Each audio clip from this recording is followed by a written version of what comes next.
In the year 56 BC, a Roman stood up in front of the Senate and explained exactly how to ruin the largest religious festival in the city. If a dancer stopped moving, if a flute player suddenly fell silent, if the boy holding the strap of the sacred cart let go of it, if the magistrate in charge went wrong in a single word or fumbled the ladle he poured the offering with, then the games had not been properly performed, and the entire festival, all of it, had to be done again. Nobody in that room laughed. These were senators. They had all watched it happen. And a historian of the same century has a speaker say a line that gives away how ordinary this was. Remember, he says, how often the rites are repeated. Not how rarely, how often. There was a standing Latin word for it, instauratio, renewal, doing it again. Now put that beside the thing you were probably taught about these people. That Roman gods are just Greek gods with the names swapped. Jupiter is Zeus, Venus is Aphrodite, Minerva is Athena, Mars is Ares. That is true. It is also late, it is borrowed, and it is very nearly the least interesting thing about Roman religion. Because the Romans had a mythology of their own, it simply is not the kind of mythology you are looking for. There is no Roman creation myth that survives, no theogony, no war in heaven, no Roman Hesiod, and no Roman Book of Genesis. What Rome tells instead are stories that all land in the same kind of place. An altar, a shield, a rock, a rule about a festival. It begins with a refugee stepping off a boat, and it ends with a city. Everything in between is about that city. This is Roman mythology. And here is the one thing that unlocks all of it. For the Romans, the story was never the point. The procedure was. Say the words correctly and the gods hold up their end. Get one syllable wrong and start over. Start with the swap, because we have to clear it out of the way before anything else can be seen properly. The equations are real, and the Romans made them themselves. Jupiter and Zeus, Juno and Hera, Neptune and Poseidon, Ceres and Demeter. But you will be told the Greek gods arrived in the 3rd century BC, when Greek culture floods the peninsula. That is only half right. Greek gods and Greek rites had been coming into Roman cults since the Archaic period. Castor and Pollux get a temple dedicated in 484. The Aventine Triad goes back to the 490s. Apollo has a precinct at Rome by the middle of the 5th century. And in 399 the Sibylline books order Rome's first lectisternium, a banquet laid on couches for 6 gods, 5 of them Greek. That is 150 years before the date everyone cites. What changed in the 3rd century was not contact, it was literature. The 3rd century is not when Greece arrives at Rome. It is when Rome starts writing Greece down in Latin as a system. And by then Rome is already centuries old. It has priesthoods, a calendar, a college of augurs, and a great temple on the Capitol. The Greek stories go on top of a religion that is already running. They are a coat of paint on a standing building. And there is a second problem which almost every retelling of Roman myth walks straight into. The Romans we actually read did not all live in the same century, or believe the same things, or claim to be doing the same job. Virgil writes an epic poem under an emperor. Ovid writes brilliant, playful, frequently irreverent verse, and gets himself exiled for it. Livy writes history and openly tells you when he thinks he is repeating a legend, and none of the three is a priest performing a rite. So keep them apart. When somebody tells you the Romans believed a nymph turned into a laurel tree, the right question is, which Roman? Ovid's Metamorphoses is not a creed. It is a poem, and a very knowing one, and it is not evidence of what anybody worshipped. The actual religion is in the calendar, the priestly colleges, the formulas, the inscriptions, and a small shrine in the corner of a house. That is where we are going. But first, the story Rome told about where it came from, and who wrote it, and when.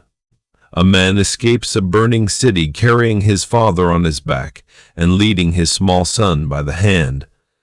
His wife is lost behind him in the smoke. He does not know where he is going. That is the founding image. Aeneas of Troy, sailing west out of a war he lost to found something he will not live to see. This is Rome's national myth. It is also, in the form you know, a piece of literature with an author and a date. Virgil worked on the Aeneid for about 10 years, from roughly 29 to 19 BC. He died with it unfinished. The ancient life of the poet says he wanted it burned, that his instruction was that the manuscript should not survive him, and that Augustus overruled him and had the poet's literary executors publish it anyway, with as little editing as they could manage. Sit with that for a second. Rome's founding epic exists because the emperor countermanded the dying wish of the man who wrote it. That is not a folk tale handed down at hearths. That is a national poem, produced inside a political project by a poet under patronage. And Virgil tells you what the project is. Jupiter is speaking about the Romans and about their empire. For these, he says, I set no boundaries of space and no limits of time. Imperium sine findedi. I have granted rule without end. The king of the gods, in a poem written under Augustus, personally guaranteeing that Roman power has no expiry date. The Trojan connection itself is older than Virgil. Romans had been claiming Aeneas for centuries before the Aeneid existed. What Virgil did was take that claim and make it magnificent and permanent and impossible to separate from Rome's idea of itself. And notice what kind of hero he built. Aeneas is not clever like Odysseus, and he is not furious like Achilles. His standing adjective is pious, which does not mean pious in our sense. It means the man who performs his obligations to his father, his son, his dead, his gods, and a city he will never enter. Duty rendered correctly even when it costs him everything. Rome's greatest hero is a man who does the required thing. That is not an accident. Hold on to it. Now here is a Roman historian being more honest about all this than most modern retellings manage to be. Livy opens his history by saying that the traditions about the time before the city was founded belong more to the ornaments of poetry than to uncorrupted records of things actually done, and that he intends neither to affirm them nor to refute them. And then he gives his reason, and it is astonishing. This indulgence is granted to antiquity, he says, so that by mixing the human with the divine, it may make the origins of cities more august. A Roman historian, at the height of Roman power, calmly stating that the job of a founding myth is prestige. So, the founding myth. 2 infant twins in a basket set down at the edge of a flooding river. A she-wolf finds them at the water and lets them suckle. A herdsman takes them home to his wife. It is one of the most reproduced images in the Western world, and Livy, telling it, immediately hands you the deflation. There are some, he writes, who think Laurentia was called a she-wolf among the shepherds because she made her body common. Lupa in Latin is a she-wolf. Lupa in Latin is also slang for a prostitute. The Romans knew that perfectly well. The most famous animal in Roman myth may be a nickname that hardened into a miracle, and their own historian says so out loud in the same paragraph. The twins grow up, decide to found a city, and quarrel over which hill it goes on and whose name it carries. So they watch the sky for birds, and the reading is disputed because each of them claims the omen went his way. Then Remus dies. Livy gives two versions and flags which one is which. In the commoner report he says, Remus jumped over his brother's new walls to mock them, and Romulus killed him, adding the words, so perish anyone else who leaps over my walls. Look at what that story is actually about. It is not about jealousy. It is about a boundary. The wall is barely a wall yet. It is a marked line. The line is sacred, and crossing it in the wrong way is the crime. Rome's foundation story is a killing committed in defense of a property line, and Rome never entirely stopped thinking that way. The next problem is that a brand new city has nobody in it.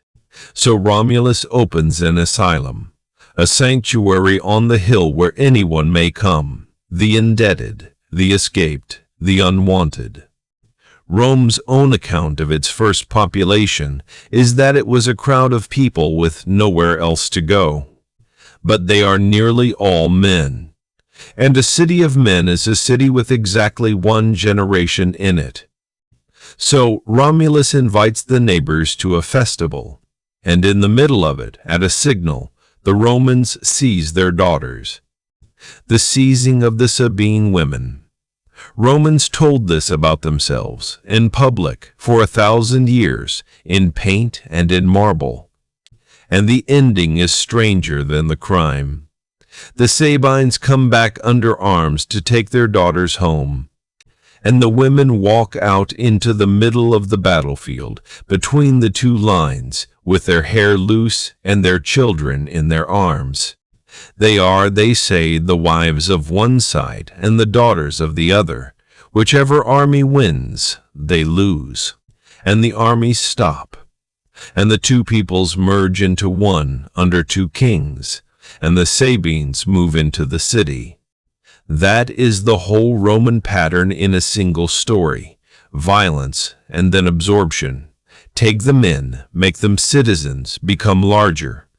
It is an ugly myth with a clear-eyed thesis. Rome is not a bloodline. Rome is a thing you can be added to. And the last of the founding stories ends the monarchy. A king's son forces himself on a noblewoman named Lucretia. She summons her father and her husband, tells them what happened, and says the body was violated, but the mind is innocent. Death, she says, will be her witness, and no unchaste woman will live afterwards, pleading Lucretia's example. And she stabs herself in front of them. And a man named Brutus draws the knife out of the wound, holds it up dripping, and swears by that blood to drive out Tarquin the Proud with his wife and his whole brood, and to let no one reign in Rome again. The Roman Republic, in its own account of itself, begins with a knife held up over a body.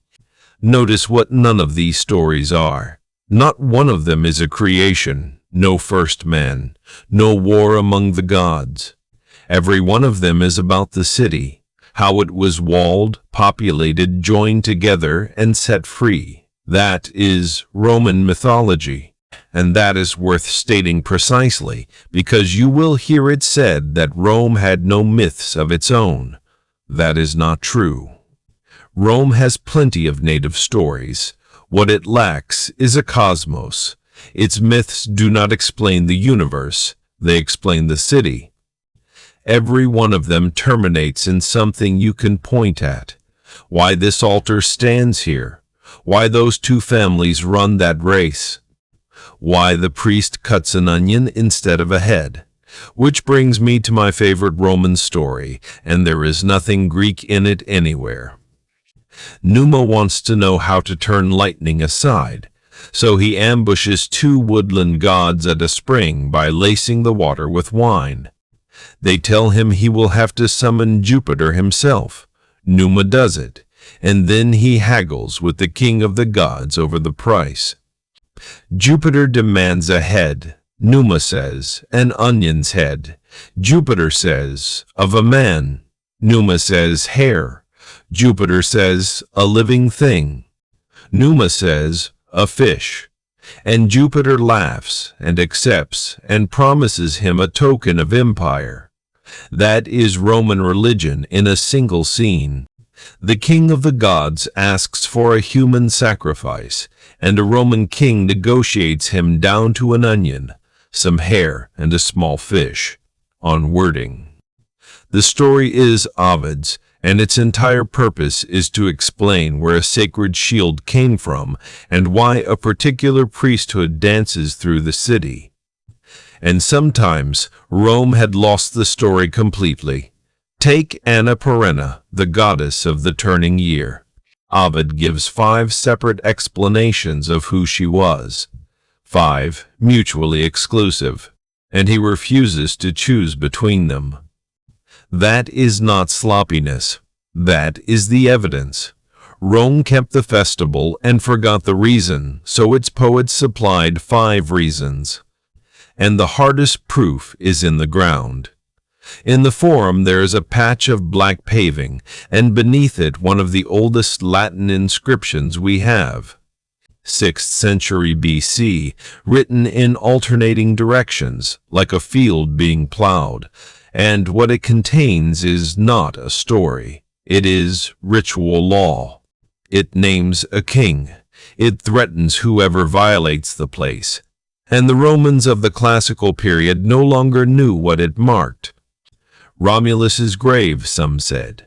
The spot where he was murdered, said others, or his foster father, or a shepherd nobody could name.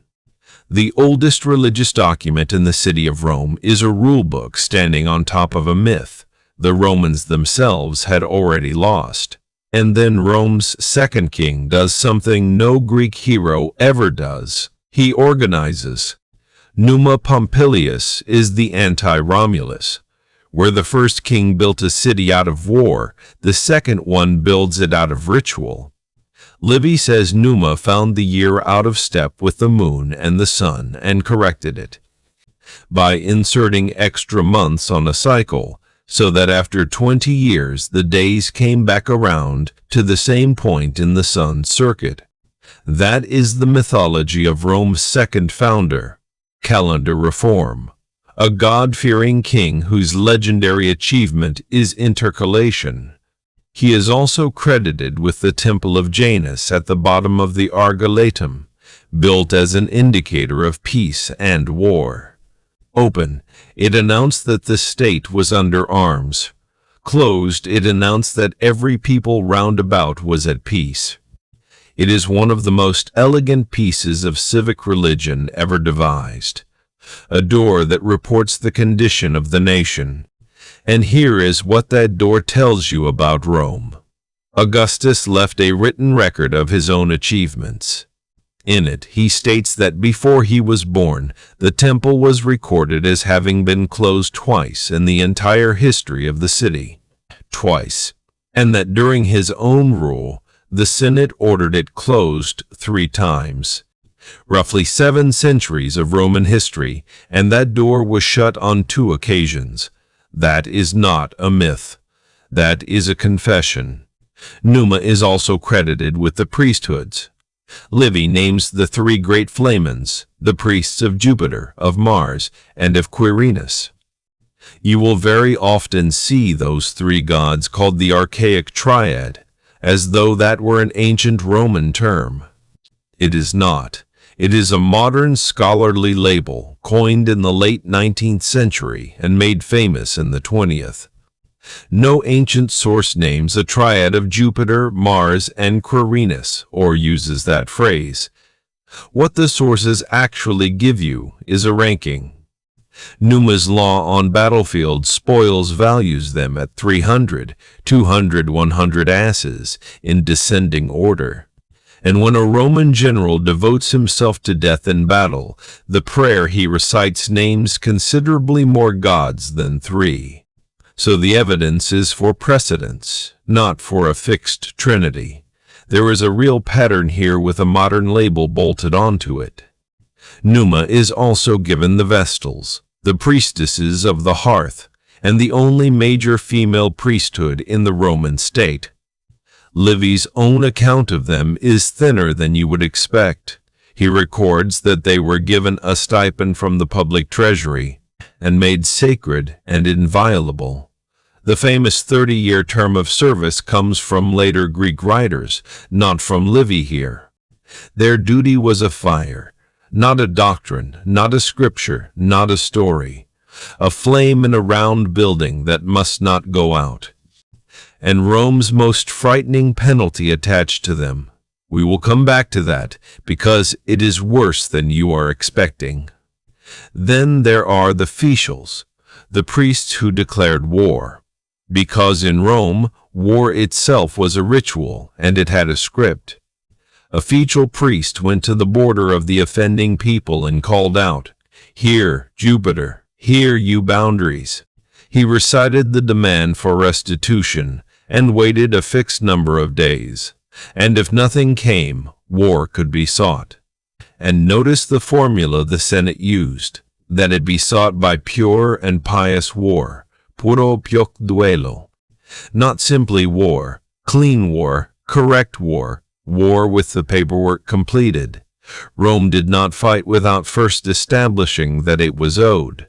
And when Rome swore a treaty, the Fetial killed a pig with a flint stone and said this: "If the Roman people are first to break these terms by public counsel and evil deceit, then on that day, despiter, strike the Roman people as I strike this pig here today, and strike them so much the harder as you are the more able and powerful." That is a state calling down its own destruction, in the exact wording, in front of witnesses with a dead animal on the ground. Rome's relationship with its gods was legal, and legal relationships are made out of exact words. So come back to that festival that had to be done again, because this is the real center of Roman religion. Cicero listed those failure modes in a live speech, in front of men who would have known immediately if he were exaggerating. If a dancer stopped, if a flute player went silent, if the boy let go of the sacred cart or of the reins, if the magistrate went wrong in a word or with the libation ladle, then the games were not duly performed and were repeated. Not corrected, not apologized for, repeated. And I want to be careful with that word because it gets overstated. The Latin is instauratio, renewal, doing it again. Whether they went back to the very first gesture, the sources simply never say. Anyone who tells you the whole ceremony restarted from the opening note is filling in a blank. The Romans left empty. And this was not one famous scandal. Livy has a speaker say to a crowd, "Remember how often the rites are repeated." He's appealing to shared, everyday experience. It happened often enough to work as a casual argument in a public speech.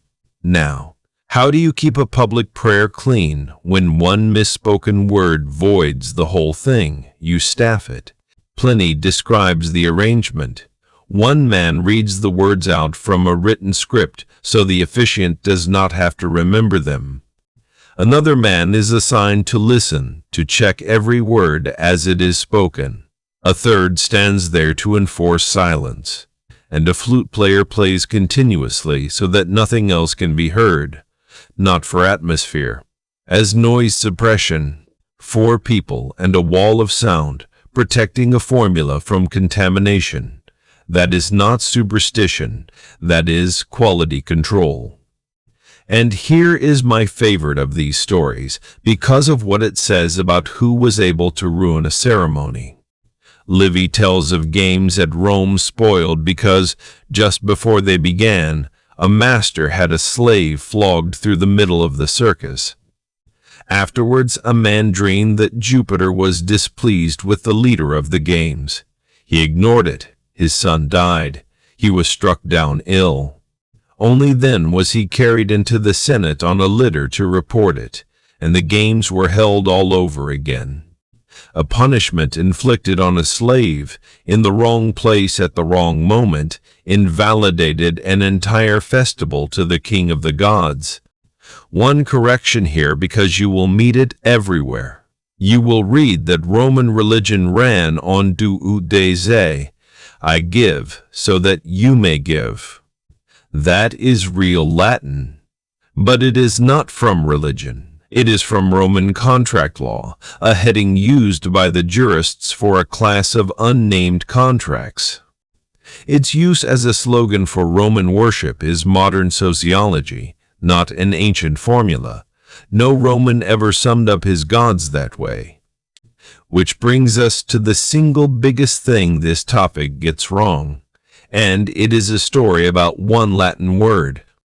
Open almost any popular account of early Roman religion and you will read something very like this: that before the Greek gods arrived, the Romans had no gods with faces, only impersonal powers, presences, forces resident in things. A power in the doorway, a power in the grain bin, a power in the boundary stone, and the word for them, you will read, is numen. It is a beautiful theory. It has been in circulation for a century, and it is not held anymore. Start with the dates, because on their own they end the argument. The word numen is first attested in Latin authors of the later 2nd century BC, Achaeus, Lucilius. It is absent from Plautus, absent from Ennius, absent from Cato, absent from the archaic religious texts entirely. A word that first surfaces in the late Republic cannot be evidence for what Romans believed centuries before anybody wrote anything down. Then the grammar. Numen is a neuter noun. It is an it. A Latin neuter abstract of this kind simply does not get personified. You cannot address a numen the way you address a Jupiter, and no Roman ever does. And then the usage, which is the part that really finishes it off. Numen is almost always the numen of something, the numen of a named god, but also the numen of the mind in Lucretius, and the numen of the Senate in Livy. Pliny the Younger even uses it of the writing of history. It is a quality a thing possesses. It never floats free. So what does the word actually mean? The Romans told us. Varro says numen means command, and that it is named from a nod. A nod, from a root meaning to nod the head, the small gesture a powerful person makes when they grant something. The nod of a god, the instant of assent from something that could have refused instead. That is the entire word. One modern handbook files the impersonal force reading under a heading called Scholarly Inventions and calls it mostly a scholarly fiction. And to be fair to the scholar who started it, his own original definition already said that numen was the expression of power, not power itself. The version that reached the internet is a distortion of a theory that was already more careful than the people who repeated it. So here is what really happened. A Latin word meaning a nod was inflated across roughly a century of scholarship into a prehistoric life force. And Rome was given a whole religion it never had, which is a more interesting story than the one it replaced. But something real does sit underneath that wrong theory, and it is stranger than the theory ever was. Varro, Rome's great antiquarian, claimed that for more than 170 years the Romans worshipped their gods without any images at all. We only have that because a Christian bishop quoted it 4 centuries later to argue against idols. So, handle it carefully. It is Varro's reconstruction of a past already ancient to him, preserved in a hostile source out of a book that no longer exists. But something in it survives the quoting. If that custom had lasted, Varro says, the gods would be worshipped more purely. And one Roman cult really did keep it. The Temple of Vesta in the Forum held no cult statue of the goddess. Ovid admits that he got this wrong himself. For a long time, like a fool, he says, he thought there were images of Vesta. Then he learned there were none. Vesta has no effigy, he writes, and neither has the fire. The goddess is the flame, not represented by it, not symbolized by it. The thing burning in that room is the god. Be careful with the next step, though, because this is exactly where retellings overreach. It does not mean Romans never pictured Vesta. She appears as a woman on republican and imperial coins and painted in household shrines. And her temple's inner store held the Palladium, an image of a different goddess kept hidden. The rule was about that cult, not about imagination. Now the god I would nominate as the most Roman god of all, not Jupiter, not Mars, a stone. Terminus is the god of the boundary marker. His body is the rock at the edge of your field. When Rome's kings wanted to build the enormous temple on the Capitol, they had to clear the shrines already standing on the site. The story is that the birds gave permission for every god there to be moved out, except one. Terminus would not go. The auspices refused, and so the temple was built around him with the stone still inside it. Livy's earliest telling has Terminus alone refusing. Later versions add a second holdout, the goddess of youth. And the famous detail that they left an opening in the roof above the stone, so it would always stand under open sky, comes from Ovid alone. In the Fausti, it is not in Livy. A gorgeous image, and a late one. The layers matter again.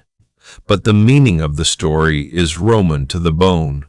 The most magnificent building in the city has an immovable rock inside it, because a boundary, once laid down, is not a thing you are permitted to move, not even for the king of the gods. So how did Romans find out what the gods wanted? Mostly not by asking what was going to happen. This is the second great misunderstanding. Roman public divination was, for the most part, not fortune-telling. It was a permission slip. The question was narrow and legal. Do the gods approve of this action on this day? Yes or no, not what will become of me, not who will win, only is this business lawful to begin right now. And here I have to correct something that almost every retelling gets backwards, textbooks included. The augurs did not usually take the auspices. The magistrate did. A consul held the right of observation, and the watching was done by him or by a servant under his authority. The augur was the expert on validity. He announced a fault. He could report a bad sign and stop the business dead. He was the referee, not the player. There is one clear exception. At the installation of a priest or a king, the augur officiates himself and marks out the sky. And a marked-out sky is what it is. A defined field of observation, watched for a defined time and reported on. That is the whole instrument. The neat line that Romans never sought the future needs one qualification, though, because their system had two modes. There were signs you asked for, and there were signs that simply arrived, unrequested, in the middle of something else entirely.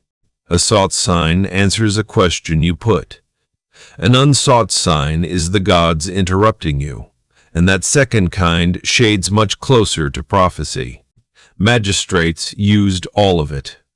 A consul who disliked the way an assembly was going could announce that he had been watching the sky. Bad sign. Business void. Come back another day. Rome's constitution had a religious emergency brake, and politicians pulled it constantly. There is a legend about how seriously this was taken, and it also shows you exactly what shape the question had. A king doubted a famous augur. "Take the auspices," he said, "on whether the thing I am now conceiving in my mind can be done. Not what will happen, whether it may be done." That is the form of every serious Roman question to the gods. And the augur said it could. And the king said, "I was thinking of you cutting a whetstone in half with a razor. Do it." And the story says the augur cut the stone without hesitating.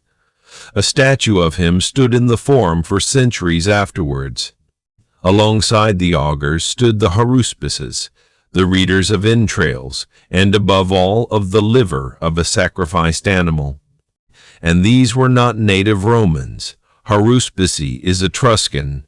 Rome imported the discipline and largely imported the practitioners along with it.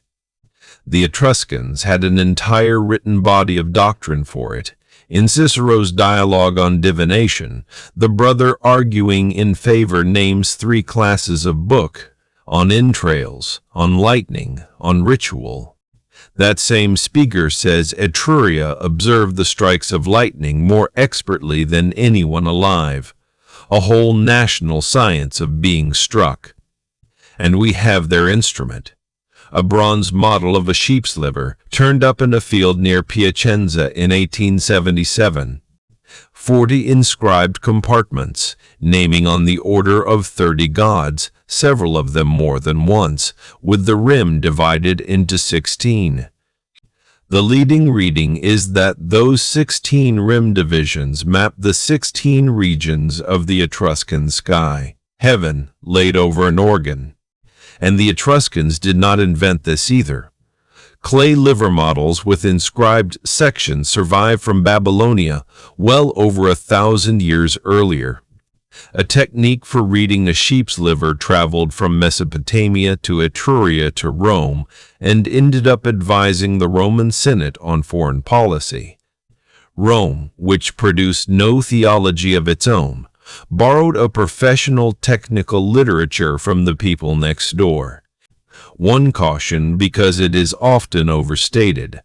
Haruspice is the strong claim for Etruscan inheritance. A good deal else credited to them is back-projected from Rome. And under the Republic, these men were not even a Roman priesthood. No college, no title of priest, no head of order. They were consultants. Romans could also be openly skeptical about it. Cicero preserves a line of Cato's that has never stopped being funny. Cato said he wondered how one haruspex could keep from laughing whenever he caught sight of another haruspex. And Cicero, who records that joke, was himself a serving augur, elected in the early 50s BC. The men who wrote the most devastating demolition of divination in the Latin language held a priesthood whose entire function was divination. He saw no contradiction in it. The Roman elite could hold both at once, perform the rite exactly, and doubt the theory completely. Because the rite was never about belief. It was about correctness. And our word religion is very bad at holding that distinction. And when the ordinary system failed, when the omens got too strange, Rome opened a book it had bought from a stranger. The story goes that an old woman came to one of Rome's kings. The ancient sources disagree about which, with 9 books of oracles, and named a price. He refused. She burned 3 and asked the same price for the 6. He laughed at her. She burned 3 more and asked the same price for 3. And the king stopped laughing and paid it. The 3 surviving books were placed in a shrine and called the Sibylline books. A college of priests consulted them whenever the state needed to know what to do about the gods. And there is the Roman pattern again. Rome's response to a crisis was not to ask why it had happened. It was to look up the correct procedure and carry it out. And one more piece of procedure, because it catches a Roman historian in the act of doubting his own tradition. Rome besieges the Etruscan city of Veii. Before the final assault, the general does something that sounds insane and was entirely standard. He addresses the enemy's own goddess. "Juno," he prays, "will you come with us to Rome? Come and take a city that will be greater." This is called calling out. You do not fight a city's gods. You invite them to defect, and you promise them a better temple than the one they have. Veii falls. Soldiers go up to move the statue, and one of them asks the goddess directly, "Juno, do you want to go to Rome?" And the men shout that she nodded her head. Some of them said she spoke. And then Livy adds a phrase I find remarkable. Whether touched by divine inspiration, he writes, or as a young man's joke, he does not decide. He leaves both standing in the sentence. And a page earlier, he tells his readers plainly that such stories suit a stage that delights in marvels rather than belief. The man writing Rome's national history is telling you, in the middle of the miracle, that it is theater. Which brings us to a pair of chickens, and the most repeated story in Roman religion, which is also the most garbled. The first war against Carthage. A Roman fleet is about to engage off the coast of Sicily, near a place called Drepana. Before a battle, the commander takes the auspices, and the standard method at sea is the sacred chickens. You put food in front of them. If they eat greedily, the gods approve. If they will not eat, they do not. The chickens would not eat. And the story says the commander had them thrown into the water with a joke. If they will not eat, let them drink. He sailed anyway, and he lost one of the worst naval defeats in Roman history. Now let me take that apart, because nearly every element of it is shakier than the retellings admit. The quip appears in a philosophical dialogue of Cicero's, but it is not Cicero speaking. It is a Stoic character arguing a case inside a book whose third part exists to demolish him. And Cicero does not put the line in quotation marks either. He reports it indirectly, the way Latin reports something said. Suetonius, telling it later, adds 3 words, as if to let them drink. As if. That is the biographer's own dry gloss on the act. It is not a transcript of anything the man was heard to say. And the surviving summary of Livy on the same battle has the drowning, and no witticism whatsoever. There is no virgin preserving his words. The sources cannot even agree on the water. One says they were thrown into water, another says into the sea, a third does not mention it.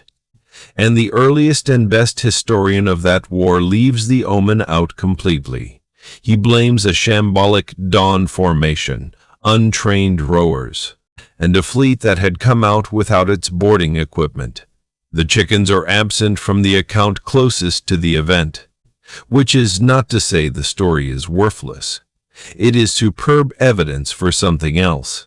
What Romans wanted the story to mean. A commander who despises the procedure is destroyed by his contempt for it. That is a lesson about ritual, dressed up as a report. And there is a coda. Suetonius says the man's sister, stuck in a crowd, wished aloud that her brother could come back to life and lose another fleet to thin out the traffic. She was prosecuted for saying it. Some families are simply like that. Now the part that most tellings of Roman religion leave out, and the part that is most often stated wrongly when they do include it. Rome buried people alive, not in legend. In the historical record, in the city, at a known location, more than once. The usual version says it happened one single time, in a panic after the catastrophe at Cannae. That is false. And it is refuted by the very sentence people quote for it. Livy describes 2 Greeks and 2 Gauls buried in a walled underground chamber in the cattle market. And he says the place had already, before this, been steeped in human victims. Already. Before this. The refutation is sitting inside the source. This was not an aberration. It was a rite they had performed before. 3 occasions are attested. 12 years before Cannae itself, and roughly a century after that. And Plutarch, writing around 100 years into our era, says commemorative rites for it were still being performed annually, in November, in his own lifetime. Now the details, because they get merged into one lurid blur, and they are 3 separate institutions. In the same crisis, a Vestal was buried alive. But at a different place, the Colline Gate, under a different law.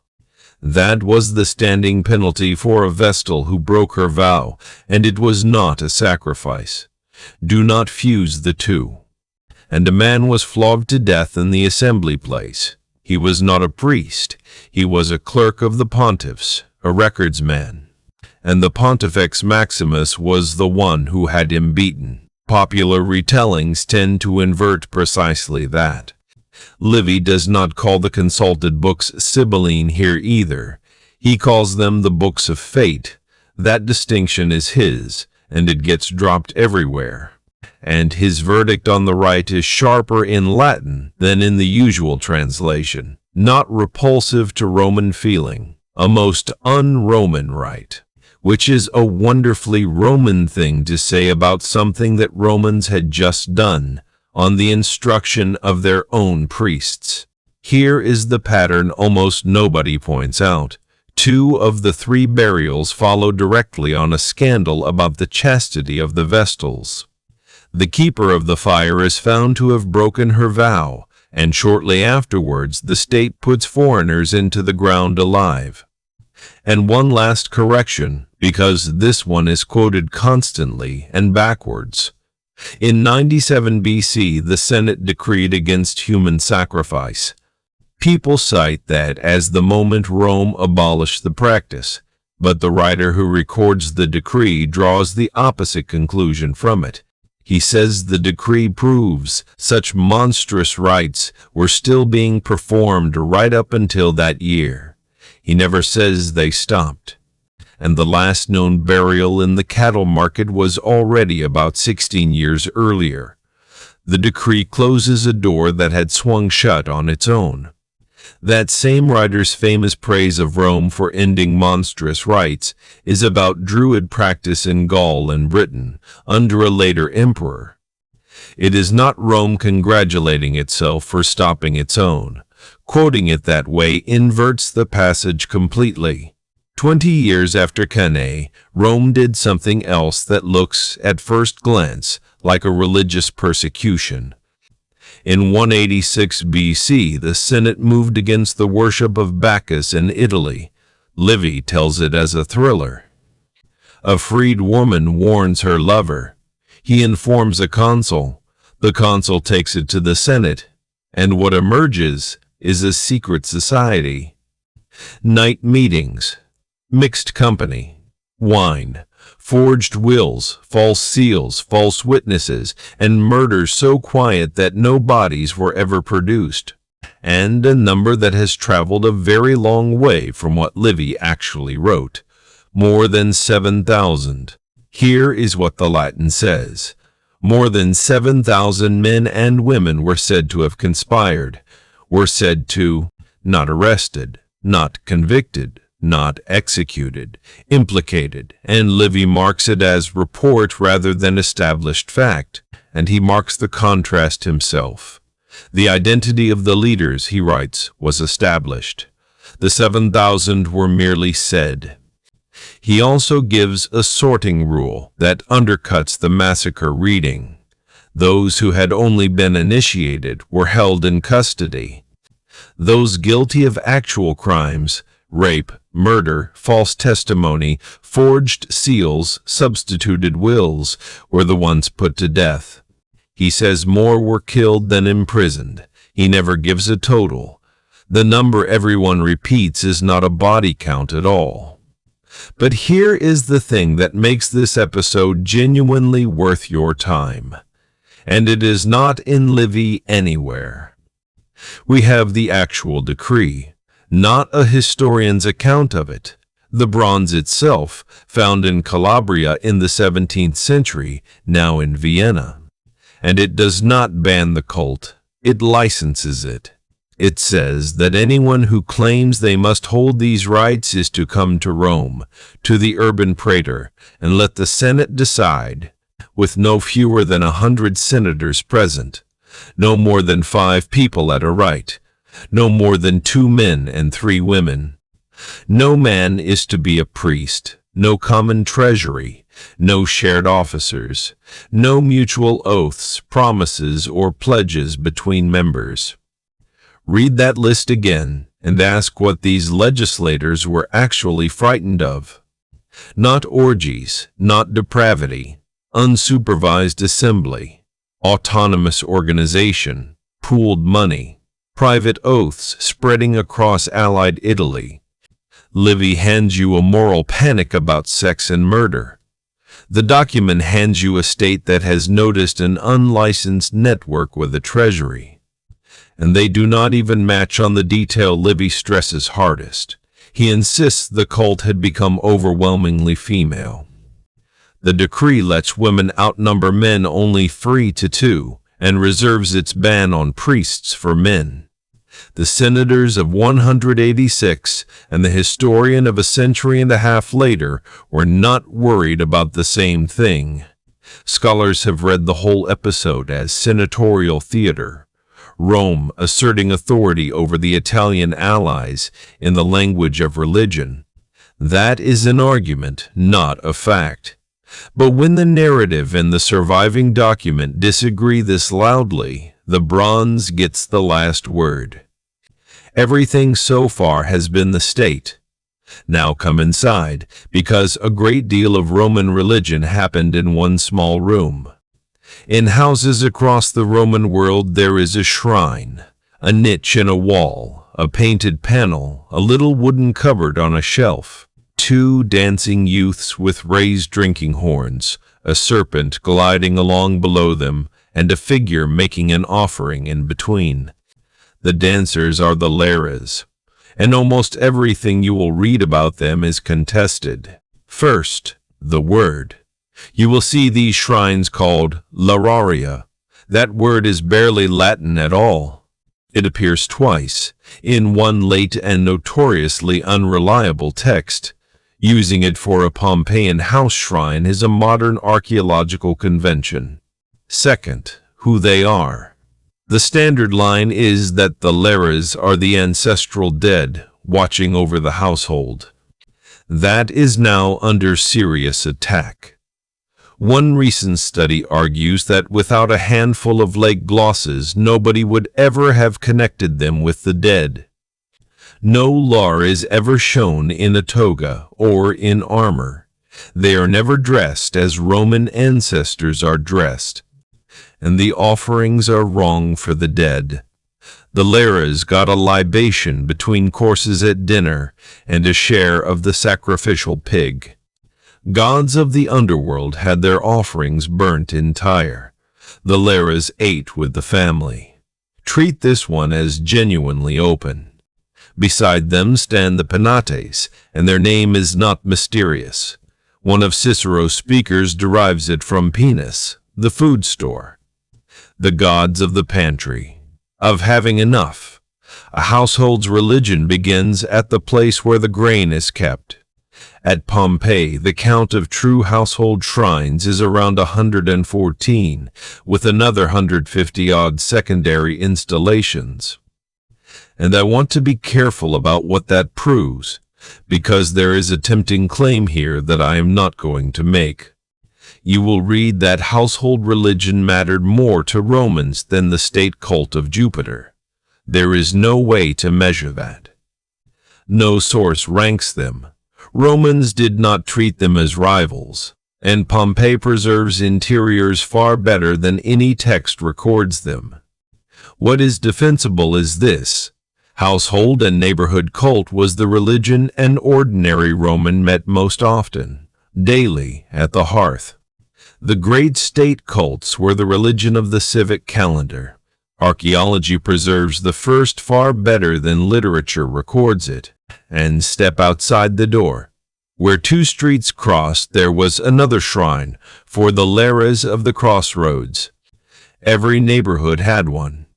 Once a year, the district held its own festival there, run by local men, many of them freedmen and slaves. Roman religion did not stop at the temple steps. It ran down the street and turned the corner with you. So what was Roman mythology? Not a cosmos, not a theogony, not a war in heaven, and not a first race of men shaped out of clay. It was a city telling itself how it got a wall, a people, a calendar, and a reliable way of asking permission.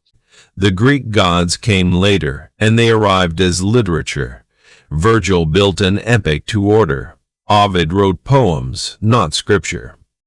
Underneath both of them, something older and much less romantic kept running, a flame that must not go out, a stone that must not be moved, a door reporting whether the state was at war, a formula that had to be spoken exactly right. We look at that and call it empty ritualism, because we expect a religion to be about what people believed. But watch what they were actually doing. These were people who thought the universe would hold up its end of an agreement, provided you held up yours to the syllable, not a faith, a contract, renewed on schedule in the correct words forever. And if you got one word wrong, you did it again.